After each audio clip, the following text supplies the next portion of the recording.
All right, we're going to continue tonight with dividing with fractions, and we're going to start with the scenario. Micah is running a 6-mile race.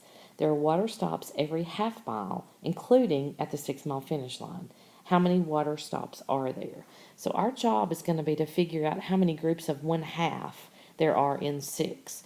So our division expression that would give us that answer would be 6 divided by 1/2, because we're dividing that 6 miles into 1/2 mile water stops. So 6 divided by 1/2 would be the expression that would get us to that answer.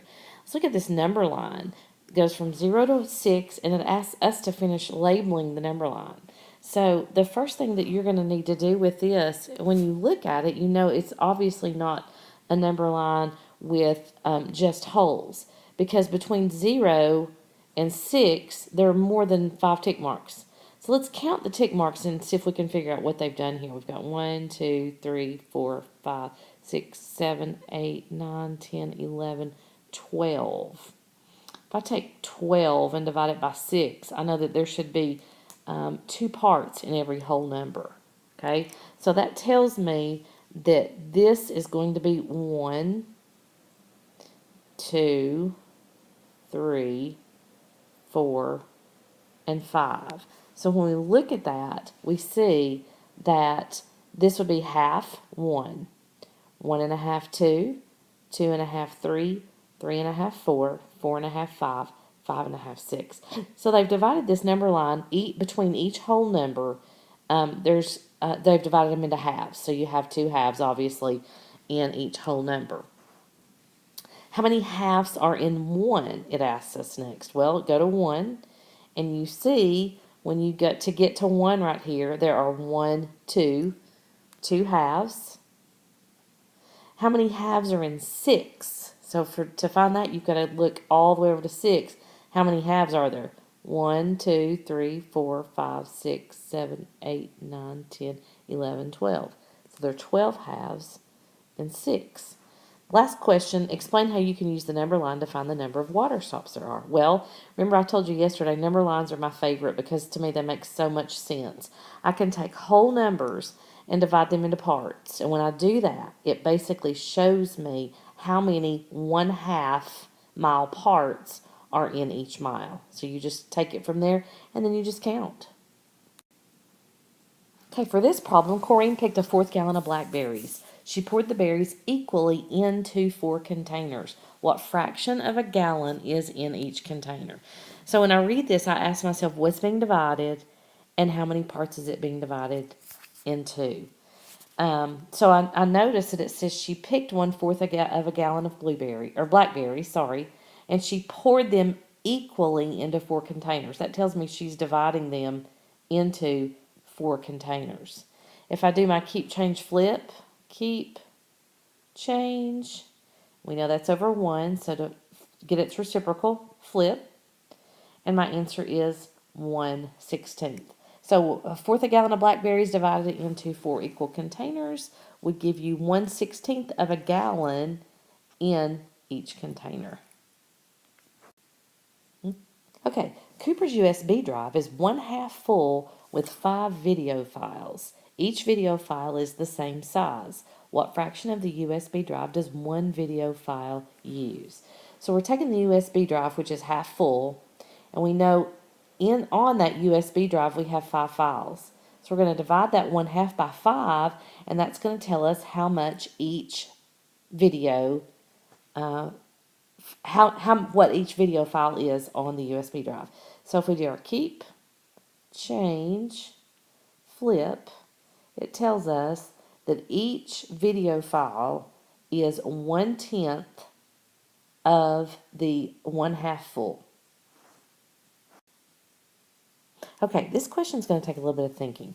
Devontae is studying for a history test. He uses 1/8 of a side of one sheet of paper to write notes for each history event. Okay, so get in your head, each event takes 1/8 of a side of paper. He fills 2 full sides of one sheet of paper. Which expression could be used to find how many events Devontae makes notes for? Circle the letter of the correct answer. So let's think about it. Visualize a sheet of paper.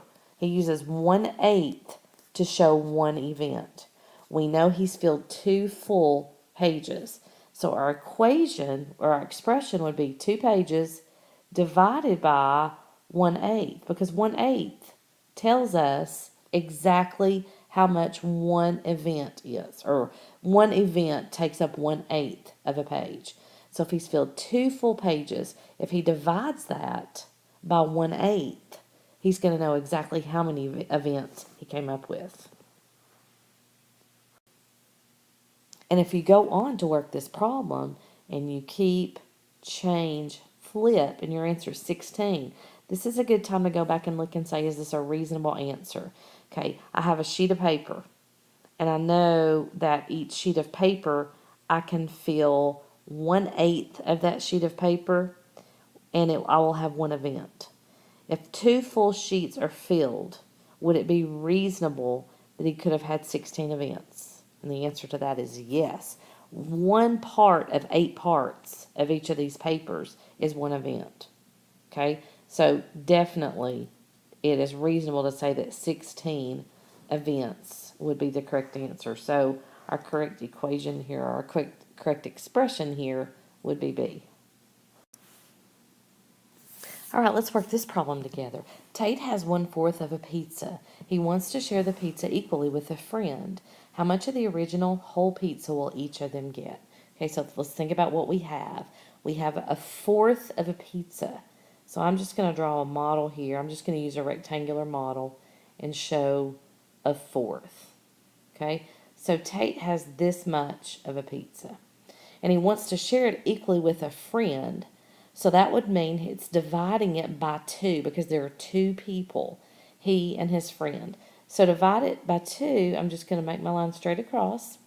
And now, how much of the original whole pizza will each of them get? Well, this is a part, 1 out of a total of 8 parts. So each of these parts is equal to 1/8. So he and his friend will each get 1/8 of the pizza. The original problem would have looked like this: 1/4 divided by 2. And we say keep, change, flip, and we have 1/8. Okay, Alex makes 2 pounds of bread dough. He separates the dough into 1/4 pound loaves before baking them in the oven. How many loaves does he make? Okay, what you see here is the 2 pounds of bread dough. So here's a pound and here's a pound. And the problem told us that he separated the dough into 1/4 pound loaves before baking them. So here we have our 1/4 pound, 1, 2, 3, and 4, divided into fourths. So we have 1/4 of pound for each of these pounds of bread dough. And it asks, how many loaves does he make? Well, that's very obvious. You can count them. He's made 8 loaves. You can also do this, though, with a number line. Remember how I love number lines. When you drew the number line and went all the way to 2, you have your 2 wholes. If you divided them into fourths, remember you're going to divide each whole number into fourths, and then you're just going to count like we did yesterday. Count how many tick marks you have beginning here. 1, 2, 3, 4, 5, 6, 7, 8. We know that there are 8 half pound or 1/4 pound loaves in 2 pounds. Okay, so still talking about those loaves of bread dough that we just made. We had 2 pounds of dough and we divided them into 1/4 pound loaves. So our equation would be 2 pounds divided by 1/4. Okay, we divided each of those 2 pounds into 1/4 parts. How many fourths are in one whole? We know that would be 4. So how many fourths are in 2 wholes? That would be 8. Use the information in problem 11 to solve this problem. Using words, there are how many fourths in 2? Well, 2 wholes would have 8 fourths. Using numbers, 2 divided by 1/4 is the same thing as keep, change, flip, or 8. Alex makes 8 loaves of bread. What multiplication equation could you write to check your answer? We just did that right here, 2 times 4. And the model that we could use to divide a whole number by a fraction, remember I told you my favorite is a number line. Very simple. You basically put your wholes. So if we have 2 pounds, we're going to do our wholes here. If we're going to divide them into 1/4 pounds, each whole is divided into 4 parts, and then you simply count parts. Makes it really, really simple to go and quickly figure out your answer. 1, 2, 3, 4, 5, 6, 7, 8. So that is a very simple model that I want you to try to really focus on and remember how to do. All right, Stacy has 4 sheets of paper to make cards. Each card requires 1/2 sheet of paper. How many cards can Stacy make? Let's think about what we have. We have 4 sheets of paper. We want to divide those 4 sheets into half sheets to see how many cards we can make. So I'm going to do 4 divided by 1/2.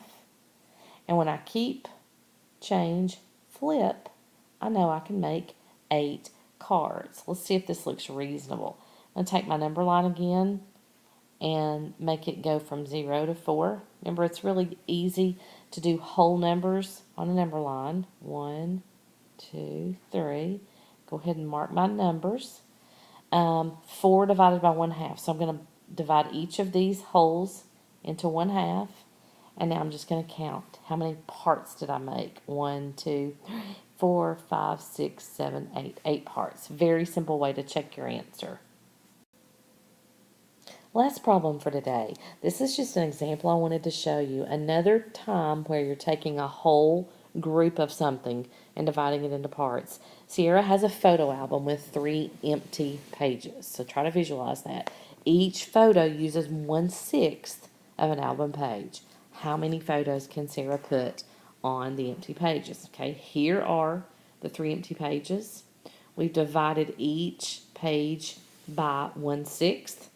And our equation was 3 divided by 1/6. Keep, change, flip. If you'll look, you can get 18 photos on 3 pages if each photo takes 1/6 of an album page.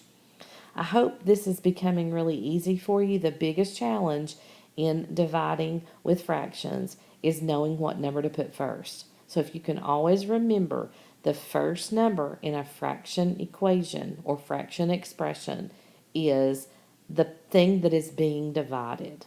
So whatever is being divided, in this case it was 3 album pages, so 3 was first, and we divided 3 by 1/6. We wanted to know how many 1/6 were in 3. So if you can keep that in mind, this should not be a skill that's very difficult for you to catch on to. If you have any questions, make sure that you come to class tomorrow ready to ask them. I'll see you tomorrow.